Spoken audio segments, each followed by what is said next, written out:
Let me show you another simple filler flower that we can use. We can make using one, perhaps two tools. So say we had an area here that we needed to fill. I put my tool in and I've got this cut, or if I move it round, I've got this cut. Now that could be the edge of a petal, like that. Then if I extend it, might make it a little bit there. That's it. So now if I come here, I can come round, whoops, make another petal there. Come around here, another petal here. So I've got a little series of 4 petals in that flower. Well, I could make another petal here. One.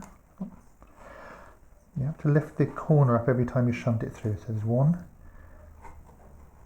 2, and this one I might make 3, 4, 5 petals. And then in here, I end up with a little dead space there, but I might make just 1 petal around here. Then this petal will fill in that space there, and this one might be just 3 petals. So using this tool, I can create a series of flowers that I can use to, you can see that's popping out already, to fill in the space, leaving me hardly anything in the way of a bit of wood to remove, and certainly no background. And what you would then do is, having stabbed those in, you could take this out, this bit here, with your skew chisel, which might be a little triangular part like that. So you take these bits out,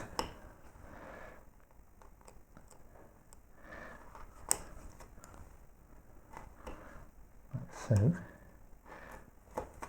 and then you would use a punch, something like this, to fill that one in, or a square punch, or different punch, just to punch this back in between.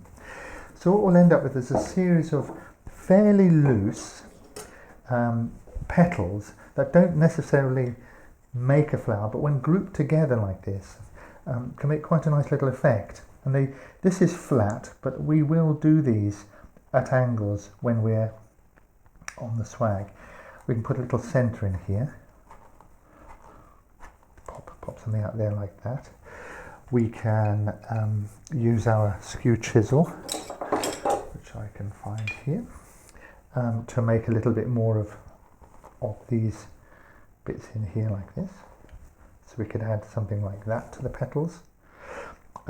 We could get another little punch, either triangular, in here. Do something like that,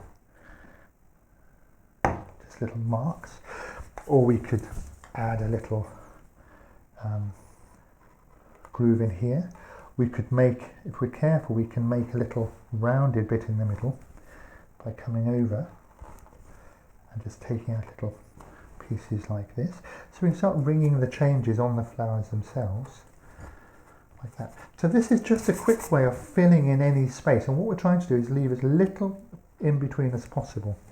And we can vary the size of our tools. We don't have to have, you know, the same size of gouge, but it's worth playing with this and seeing how the tools will create the sort of shapes of petals.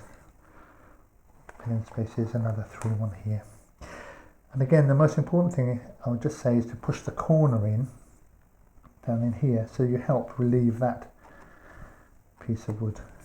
So play around with that, see what you come up with. It's quite fun really.